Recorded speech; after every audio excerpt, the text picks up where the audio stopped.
싸다 비싸다라고 이제 바로 평가를 못 내리더라도 싼 거 같은데? 비싼 거 같은데? 그건 알아야 돼. 그걸 알아야 되잖아요. 그걸 하기 위한 연습 방법. 그거는 두 번째는 보유세 완화. 보유세 완화. 예. 이게 또 시장에 중요한 영향을 끼칠 수 있거든요. 네. 전 이거를 가지고 질문을 받았어. 질문 받은 게, 이거 보유세 완화한다고 하는데, 네. 그냥 버틸까요? 응. 이게 상당히 좀 다가오지 않아요? 버틸까요? 왜냐면 딱 20년에 냈던 보유세 생각하시면서 얘기하는 거야. 그럼 지금은 20년을 많이 냈으니까, 이 정도면 괜찮을 것 같은데? 그 생각 할 수 있거든요. 전세가는 이미 한번 따라 올라줬잖아요. 네네네. 그 전으로 보유세를 낸단 말이에요. 그럼 마이너스예요, 어떻게 보면. 예. 플러스가 아니라 네. 생각으로, 머리 계산으로는. 자, 그래서 지금 이번에 이거 민생 그 프로젝트, 10대 프로젝트 이게 나왔었거든요. 네네. 보셨어요? 대충 봤어요. 네. 거기 보면은 면밀하게 보진 딱 않았어요. 한 장만 있어, 한 장만. 네네. 한 장만 나왔고, 이전에 발표했던 그 일시적 이주택 완화하는 거 빼고, 이제 보유세 같은 경우에 재산세 감경, 그리고 종합부동산세, 그거를 이제 11월 안에 줄이겠다. 네. 시행령 가지고 조율하겠다. 이 얘기가 나오거든요. 그리고 이게 대통령령으로 할 수 있는 게 60에서 100% 조절할 수가 있는데, 네. 지금 이제 100% 그거 삭제한다고 했었잖아요. 대통령령을 드러내고 삭제하려고 했던 게 발의가 한번 됐었고. 네. 근데 아직은 쓸 수가 있기 때문에, 네네. 요거를 써가지고 내릴 수가 있는데, 그 수준이 20년 수준으로, 그거를 이제 생각하고 있으니까. 그리고 또 여기에 완화할 수 있는 그 조항을 넣어가지고, 23년에 적용할 수 있게끔 하겠다. 뭐 이런 얘기도 있더라고요. 그래서, 모르겠어요. 지금 이렇게 만약에 보유세가 2년 수준으로 돌아간다면 시장은 또 어떻게 될지 거기에 대해서 얘기를 해야 될 것 같아요. 아니 저는 이렇게 봐요.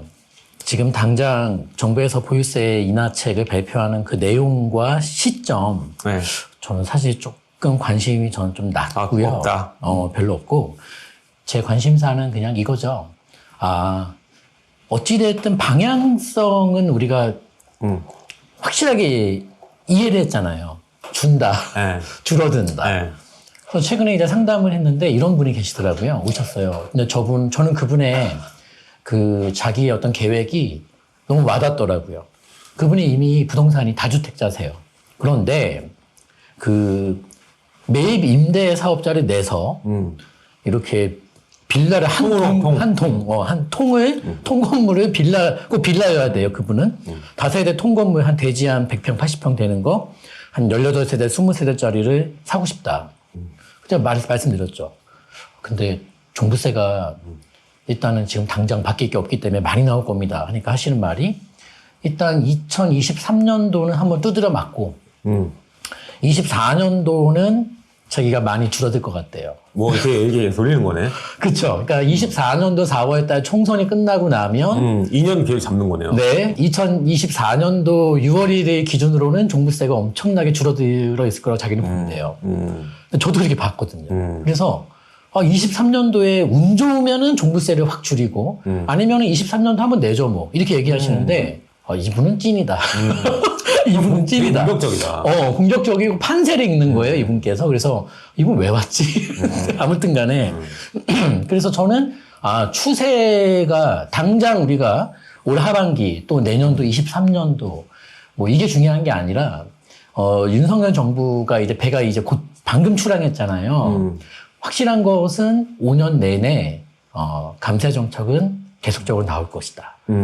이 방향성에 입각하는 게 저는 맞는 것 같고, 소소한 대응보다는 그 방향성을 인지하고 그 방향성에 확신을 갖고 있다라면 그거에 따라서 내가 처신을 어떻게 하면 될까.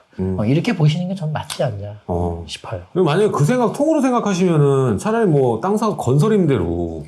근데 그건 있어요. 네. 건설 임대를 하고 싶은데 원래 무섭대요. 왜냐면은 잘못된 맞나? 제가 이 말씀 드렸거든요. 땅을 다 할 수 있습니다. 땅을 구해오세요. 거기서 포기하셨어요, 이제. 어려워. 요새 건축부지 찾는 게 보통 어려운 게 아니잖아요. 그 쉬면은 다 그거 해야 돼요. 그래서 건설 임대는 자기가 좀 어려울 것 같고, 땅을 찾아야 된다면, 그래서 매입 임대로 하시겠다. 꼭 한 건물에 사고 싶다. 그렇게 자, 그럼 이거 재밌네. 제목이 이제 2년 수준으로 돌아간다라고 했으면은 네. 2년만 더 기다리면은 그냥 돌아간다. 네. 뭐 이런 의미로 또 받을 수도 있겠네요.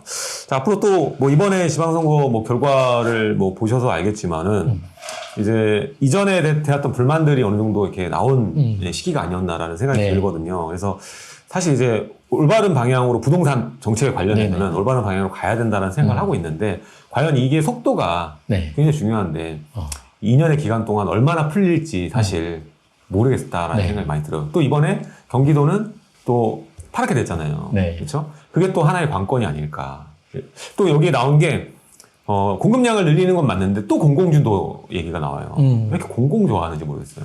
자, 그렇습니다. 자, 여러분들 이거 보유세도 제가 봤을 때는 어차피 이제 속도의 문제고 네. 지금 이미 종부세 무서워하는 사람은 1주택자들이 무서워요. 네. 오히려 2주택자, 3주택자들은 이미 이제 원투펀치 맞아서 이렇게 피하거나 이런 거 찾아서 이미 증여했고 뭐 다른 방식으로 돌렸기 때문에 별로 이렇게 안 그런 것 같아요. 다만 이제 2년 정도까지는 이런 중저가에 대한 매물들에 대한 압력은 여전히 있을 것이고 이게 좀 풀리기 위해서는 좀 기다려야 될 것 같다라는 생각이 들어요. 근데 저는 지금 가격 있잖아요. 중저가 네. 단지들. 네. 비싸다는 생각 별로 안 들거든요. 그게 약간 지역별로 다르지. 달라요. 달라요. 근데 딱 하면 떠오르는 지역들이 다 있잖아요. 지금 이거 되게 싼데. 뭐 40평대 서울인데 10억이면 살 수 있다고? 그래서 지금 말씀하신 것처럼 우리는 하루 종일 네. 그리고 그렇죠. 너무나도 이것만 많은 하니까. 그치. 자다 근데 꿈도 꿔요, 꿈도. 우리 시청자분들도 딱 얘기 들었을 때 위치 보고 평수랑 가격 들었을 때 연식이랑 세대수 보고 이게 싸다 비싸다라고 이제 바로 평가를 못 내리더라도 싼 거 같은데 비싼 거 같은데 그건 알아야 돼. 그걸 알아야 되잖아요. 그걸 하기 위한 그 연습 방법 그거는 우리 이제 아파트 실거래가 요새 볼 수 있는 그 플랫폼들이 많이 앱 있잖아요. 많죠, 앱. 거기서 2006년도에서 7년도 사이에 최고점 대비 지금 얼마나 올랐는가. 이게 습관적으로 보는 거예요. 얼마나 올랐는가. 그 다음에 2013년, 14년, 15년 저점 대비 얼마나 올랐는가. 그리고 마지막으로 2019년 말, 2020년 초 대비 얼마나 올랐는가. 이 세 개만 어떤 아파트를 내가 보든 간에 이 세 가지를 계속 확인하잖아요. 그러면 이게 감이 생겨요. 맞아. 꼭 그 연습 방법 했으면 좋겠어. 이게 또 이제 서울 안에서 이게 좀 되는 건데 이거 1000명 넘었다. 왜 이렇게 많이 들어오지? 좋아요 좀 눌러주세요. 지금 1000명 넘어서 200명밖에 안 눌렀어. 많이 들어와도 뭐라 그래. 좋아요 안 누른다. 좋아요 누르면 나가.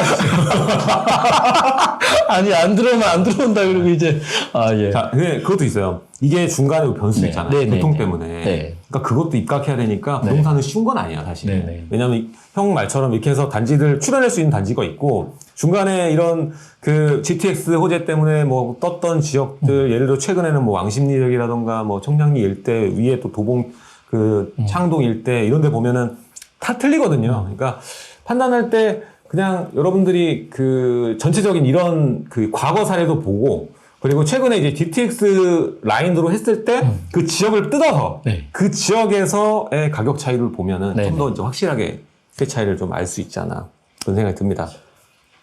자, 그래서 이번 두 번째였나요, 우리 보유세? 네. 와, 이거 정신없구나. 아니 이게 원래 3개는 좀 해줘야 되는데 2개밖에 안 해가지고 보유세 완화 2년 전 수준으로 돌아간다. 거기에 대한 시장 영향에 대해서 그렇군요. 생각을 해봤습니다. 둘 다 첫 번째 주제도 그렇고 두 번째도 그렇고 사실 뚜렷하게 이거다라고 보기보다는 좀 이제 지켜봐야 되는 그런 이야기들이 아닌가라는 생각이 들어요.